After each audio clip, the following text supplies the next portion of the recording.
Hello, great people. After so much drama, EFCC finally arraigned Yahaya Bello. For the record, EFCC did not arrest him. He went to EFCC by himself. In this video, I'll be telling you why Yahaya Bello had so much confidence in the law court while he was smiling. Imagine you are being taken to a law court, you are being arraigned, and there are some prima facie case and some raw evidence against you, and you are still smiling. I'll be telling you why Yahaya Bello is smiling. I'll be telling you about the alleged inefficiency of EFCC, why the EFCC appears to be a toothless bulldog. Has there been some political permutations behind the scenes that favors Yahaya Bello? Will be unraveling that. And why is Yahaya Bello enjoying some privilege at this point in time? We'll be looking at this and what is the need for Kogi people. And at the end of the day, can anything come out of this arraignment of Yahaya Bello? We'll be looking into all this and a whole lot more on this episode of Politing with Dr. Omoshola, your favorite political scientist. Do well to subscribe to this channel if you are here to. First, let's start with something. Imagine in the whole of Nigeria, and you are looking for somebody that has allegedly committed a financial infraction, and that person is within Nigeria, specifically between Kogi State and Abuja, and the whole of Nigerian security agencies, when we talk of interagency collaboration, could not fish out this man, and it took the man to stroll into the custody of EFCC. But that brings to mind the extent at which Nigerian government went to make sure that Sunday Igboho was tracked and detained in Benin Republic. That brings to mind the case of Nnamdi Kanu, the extent at which Nigerian government went as regards his case to track him all the way from UK down to Kenya and to allegedly unlawfully repatriate him back into Nigeria. That brings also to mind the case of Simon Ekpa, whereby the Nigerian government has been on his case and now he is in detention, standing trial for terrorism in Finland. So you want to ask yourself that, oh, Nigeria, or if you like, Nigerian government, if you have this much powers, if you have this supernatural status that you award to yourself, then what happens as regards Yahaya Bello? Why is it that it is difficult for you to track a Yahaya Bello?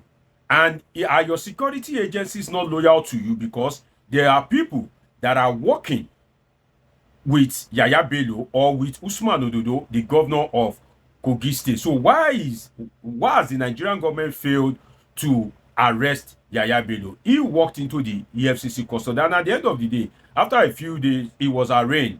And during the arraignments, some shocking things happened, which is that Yahaya Bello was busy smiling. He was busy laughing.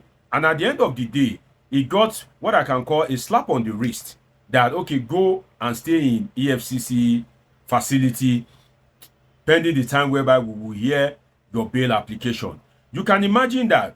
You want to imagine that if it were to be the poor and ordinary Nigerians, definitely they would, in fact, they would drag them into the court. They will make sure that they are handcuffed to the court or to the door of the court. But then Yahaya Bello went and he was smiling. Why was Yahaya Bello smiling? Let us look into this thing intellectually a little bit. You see that Yahaya Bello, all the drama that he was orchestrating at the time is what we call buying time to achieve a desired result. Buying time to achieve a desired result, in the sense that he could have turned up at the right time, or should I say earlier enough, and he has access to the best lawyers. He can afford them. But the truth is that he was playing hide and seek just to make sure that he is able to establish himself and buy some time. See, in Nigeria, as it is in other countries, I can tell you as a political scientist that there are some people that we call fixers. What do I mean by fixers? There are some people that when a government is in power, they are well connected. They have built their self, they built themselves over the years to the point that they have strong links in virtually every sector, or they know who is who that can influence things and make things happen. So when this kind of thing happens in the life of a country, that an human being seem to be the one dictating the tune and the direction of government, that an human being seems to be making government to be making government appear powerless. Is either that human being has some people in government, or that human being has some fixers that are fixing things for him, or the system itself is totally corrupt and inefficient. You won't rule out the role of fixers in this trial of Yahaya Bello from all the drama that have played out, in the sense that while he was doing hide and seek, it's enough time for him to kind of like establish one or two links in the EFCC. And it is what the EFCC tells the court. EFCC is the representative of the government. And if EFCC do not provide strong evidence, or they water down the case, or they don't or they water down the evidence against Yahaya Bello, the court has no choice than to dismiss the case. So at the end of the day, when you hear that court dismisses case of Yahaya Bello, you'll be wondering that why, how come? But the school that his children is attending, that the school refunded some money, but Yahaya Bello, how did he do it? The case may have been watered down, and that's why you see that Yahaya Bello have apparently, as the case seems to be, been able to apply the job of some fixers, knowing the right people in the right places. And at that time, when you've established the right connection, you go to court smiling. And that's the truth. That's the reality about Nigeria, for the Nigeria that we all have as a country. You go into the court smiling because you know that you have already pressed the right button. And let us look at EFCC. Sincerely, is it not the same EFCC? Let us be realistic with ourselves. The same EFCC that was being accused of receiving money from Bobrisky. How much does Bobrisky have? Imagine if a politician have stolen billions upon billions of naira. How much does he want to spend for the guys in EFCC? The guy cannot spend up to 1 billion. In fact, if he wants to be generous, if he's ready to play around with 3 billion naira or 2 billion naira, definitely, even if the head of EFCC is transparent and wants a diligent prosecution and is determined to bring Yahaya Bello to book, the truth is that the man cannot investigate the case by himself. The man cannot prosecute Yahaya Bello by himself. So he may just be one man in the midst of every other unholy men. At the end of the day, they know how to sabotage him if they truly want to. So look at the salary of those in EFCC. How much is their salary? The chairman of EFCC, I can take a bet that his salary, like normal salary, is not up to 1 million naira, or perhaps 1 million naira.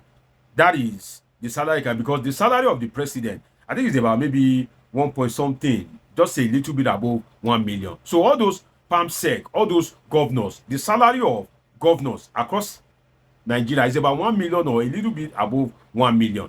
So imagine if your salary is 1 million naira. That is for the head of EFCC, but the boys under him, the people that will be handling the case, maybe max, their salary is maybe just 300,000, 200,000, 400,000, 500,000, and you are investigating a case that involves millions of naira, billions of naira rather. Trust me, if the person is ready to play with some money, we will see some bad eggs that will be willing to sabotage the country and the people of Kogi State for Yahaya Bello to go scot-free.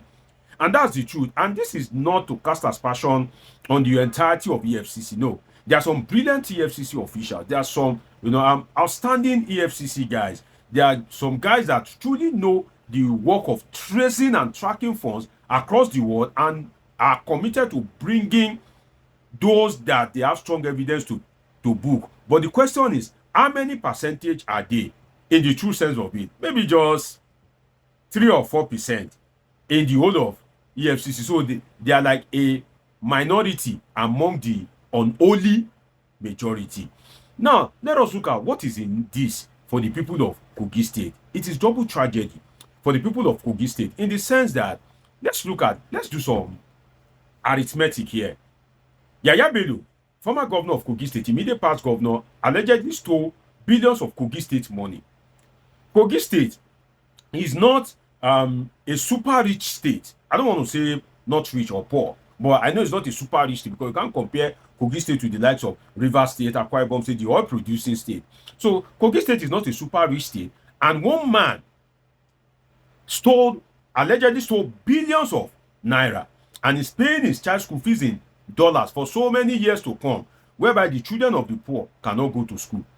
Now, the man is being arraigned. The person who is in charge of the resources of Kogi State now is even the one protecting him. So if Yahaya Bello is guilty or have stolen something, and I have said it before that there's no way you will be in charge of state cake, or if you like national cake in Nigeria, and you wouldn't have tasted the icing on the cake, directly or indirectly. That is the fact. We all know this, right? It's just that the level of tasting varies. So Usman Ododo, the governor of Kogi State, is using Kogi State money to protect Yahaya Bello. That is that Yahaya Bello have allegedly stolen Kogi State money, and the person that is the governor is using the same Kogi State money to protect the person that stole from the Kogi poor people. You can imagine that. And now, to make it worse, Yahaya Bello, Usman Ododo, EFCC apparently need his cooperation to get Yahaya Bello prosecuted. So long that you are prosecuting a state governor, and the state government is not willing to work along with you, that prosecution will become a nullity, because you need some details, you need some facts from the state governor. You are saying that Yahaya Bello paid from the state cover for his children's school fees. What if at the end of the day, the Kogi State government draft a memo that they are aware of it, and because of the good service of Yahaya Bello, the state decide to award Yahaya Bello's children scholarship? What will you do?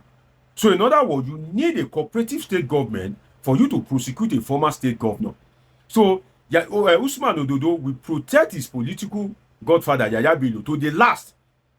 And at the end of the day, do you know what? Yahaya Bello may cut away with those funds that he allegedly stole, and Usman Ododo will allegedly still steal his own. So you can imagine that it is double one. And that's why I can't stop pitying people that are politically senseless. I can't stop pitying people that can't reason logically, despite the fact that it is not only their own destiny that is being stolen, but the destiny of their children and unborn children are also being stolen as well. You will see it now in Kogi State. Before you know, some people will begin to hold rally in support of Yahaya Bello. Imagine the extent of gullibility. So you that you always support bad thing, you that you don't like accountability, this is a lesson for you, because at the end of the day, Yahaya Bello cannot be affected by some of the things that the ordinary man that affects the ordinary man. And the destiny of Yahaya Bello's children is already sealed and secure. Even if, God forbid, Yahaya Bello dies today, the question is that, is your own destiny sealed and secured? Is the destiny of your children sealed and secured? So what am I trying to say? Regardless of political party, let us make a transparent process. And the EFCC and the federal government is, rather than dragging people every time to court when it will be difficult to get prosecution, why not strengthen the institutions in such a way that it will naturally be difficult for you to steal? That it will, it's not impossible for people to steal. They steal in another part of the world, but it's just that the system is even so rigorous that you can eventually succeed, but it will be difficult. But in Nigeria, it's so very easy, to steal anything and everything. And how long can we afford this as a country? And that's why Nigeria is a rich poor country. Nigeria as a country is very rich with mineral resources, even Kogi State, any state in Nigeria, but the people are incredibly poor and will continue to remain poor so long as politics, the premium we place on politics is very high, and politics remains the key to becoming wealthy overnight. It's been an interesting time with you on this episode of Politics with Dr. Omoshola. Dr. Deji is a political scientist with a PhD in political science, and this is where we just relax to talk about politics and happenings in the politics. Do you want to subscribe? Turn on your notification button, catch up with my past videos, and of course, I have great interesting videos coming your way. Till I see you again, of course, you already know that I love you all sincerely.